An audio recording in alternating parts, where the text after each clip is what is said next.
Hello everyone, welcome back to YouTube channel. আমরা প্রিপোজিশনের অনেকটা part এগিয়ে গেছি। আমরা আলোচনা শুরু করেছিলাম বিশেষ কিছু প্রিপোজিশনের ব্যবহার। ঠিক আছে, কিছু কমন প্রিপোজিশনস আছে, সেগুলো নিয়ে আমরা আলোচনা করব, যেগুলো আমরা সেন্টেন্সের মধ্যে কিছু রাইটিংস লিখলে তার মধ্যে, ঠিক আছে, স্পোকেনে আমরা ব্যবহার করে থাকি। এই ব্যবহারগুলো কিন্তু আমাদেরকে জানতেই হবে, না হলে কিন্তু আমরা ইংরেজিতে অনেকটা পিছিয়ে থাকবো। আজকের বিষয়টা হচ্ছে বাই। বাই এই প্রিপোজিশনটার ব্যবহার কি কি ভাবে হয়? অনেক ভাবে হয়। তার কয়েকটা আমি নিয়ে এসেছি যেগুলো খুবই কম। ওকে, চলো শুরু করি। বাই এই শব্দটার মানে কিন্তু দ্বারা। কি বললাম? দ্বারা। ঠিক আছে, যে আমি লাঠি দিয়ে কাজ করি, এই যে দ্বারা।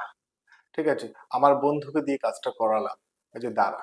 বন্ধুকে দিয়ে, দ্বারার অনেকগুলো রূপ থাকে, দ্বারা, দিয়ে, কর্তৃক। ঠিক আছে, সেগুলো। তো প্রথমে যেটা দেখতে পাচ্ছি, প্রথমে দেওয়া আছে বাইয়ের যে প্রথম ব্যবহার, সেটা হচ্ছে গিয়ে এই যে এটা, পাশে। বাইয়ের এখানে মানেটা কি? পাশে। সেন্টেন্সটা পড়লে পরিষ্কার হয়ে যাবে। দীপ স্যাট বাই মি। এখানে বাইটা একটা লক্ষ্য করো, এই যে বাই। দীপ আমার ভাইয়ের নাম।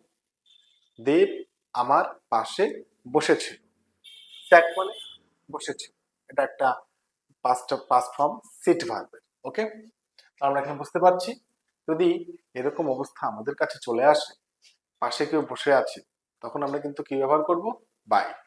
ঠিক আছে, আমার পাশে একটা লোক দাঁড়িয়ে আছে, কি বলতে পারি? বলবো a man is standing by me. ওকে, এটা বলা যাবে। চলে আসো নাম্বার 2, বাইরের আরেকটা ব্যবহার, সেটা কি? নাগাদ।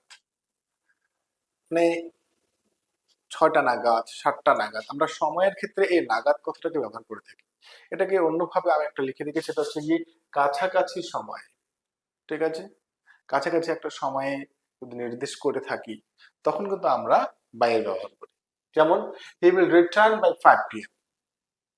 he will return by 5 p.m. এখানে এই যে by 5 p.m. কথাটা যেটা আছে, সেটা যেমনটা, এর কিন্তু একটা অর্থ পরিষ্কার এখান থেকে। 5টা নাগাদ সে আমাদের এখানে চলে আসবে বা ফিরে আসবে।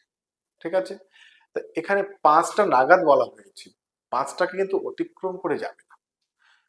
বিকাল 5টা অতিক্রম করে যাবে না, বা সকাল 5টা অতিক্রম করে যাবে না, তার আগেই সে চলে আসবে। সেটা হতে পারে 4:30 বা 4:50। ঠিক আছে, মানে 5টার আগে যে কোনো সময়ে চলে আসবে, তখন আমরা কি ব্যবহার করব? বাই, কাছাকাছি সময়ের অর্থে। ওকে, নেক্সট চলে আসো নাম্বার 3, সেটা কি? মাধ্যমে। ঠিক আছে, 2 নম্বর হয়ে গেল। নাম্বার 3 মাধ্যমে। কিভাবে? Kill the snake by the stick. শুরুতে আমি যেটা বলেছিলাম, বাই মানে দ্বারা।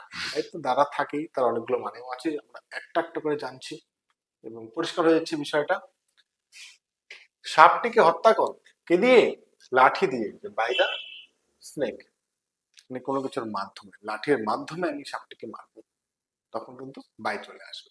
ওকে, পরিষ্কার হলো বিষয়টা, আমরা বুঝতে পারলাম। চলে আসুন নাম্বার 4, বাই আরেকটা মানে অনুসার। কি মানে? অনুসারে। কিভাবে? Now it is 10 p.m. By my watch. আমার ঘড়ি, আমার ঘড়ি অনুসারে, অথবা আমার ঘড়ি অনুযায়ী, একই মানে। মানে অন্যদের ঘড়িতে সময়ের একটু হেরফের হতেও পারে, বা আমার ঘড়ি যদি গন্ডগোল থাকে, ঠিক আছে, তখন আমি এই কথাটা বলতেই পারি। বাই মাই ওয়াচ কথাটার অর্থই হচ্ছে আমার ঘড়ি অনুযায়ী। হয়তো আপনার ঘড়িতে 5 মিনিট ফাস্ট হতে পারে, আমার ঘড়িতে 5 মিনিট স্লো হতে পারে। যখন আমি কথা বলবো, কি বলবো? আমার ঘড়ি অনুযায়ী বা আমার ঘড়ি অনুসারে। ঠিক আছে, এখন কটা বাজে? আমি বললাম এখন 10টা বাজে। ঠিক আছে, কিভাবে? এটা কি ঠিক? হয়তো বা ভুলও হতে পারে। যদি আমার ঘড়িতে দিকে 10টা বাজে, তাহলে কি বলবো? By my watch. তাহলে আমার ঘড়ি অনুসারে এখন বাজে 10টা, সেই অর্থে। ওকে, দেখো, বাই মাই ওয়াচ, সেই অর্থে। চলে আসুন নাম্বার 5, বাইয়ের অর্থটা কিন্তু আমরা পরিমাপ অর্থ ব্যবহার করে থাকি। সেটা কিরকম? দেখো,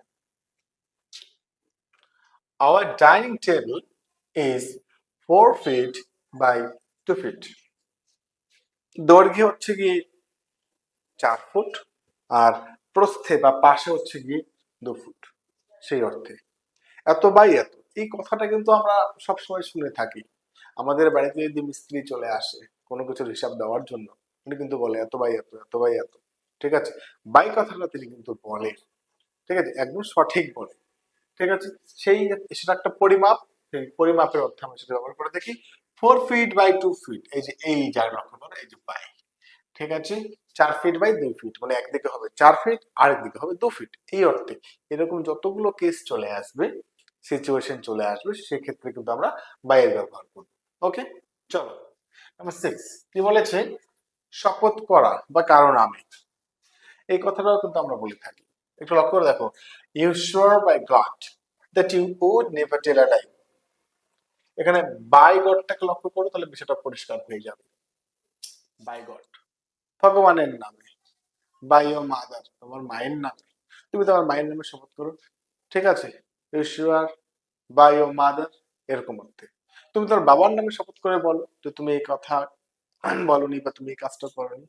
you swear by your father you did not do it, okay, তুমি এটা করনি। এরকম যখন আমরা কারোর সঙ্গে কথা বলি, বিশ্বাস হচ্ছে না, সেক্ষেত্রে আমরা তাকে শপথ করতে বলি, কারণ আমি শপথ করতে বলি, সেই অর্থে কিন্তু আমরা কি ব্যবহার করি, বাই। যেমন এখানে পরিষ্কার হয়ে যাচ্ছে, you swear by God that you would never tell a lie.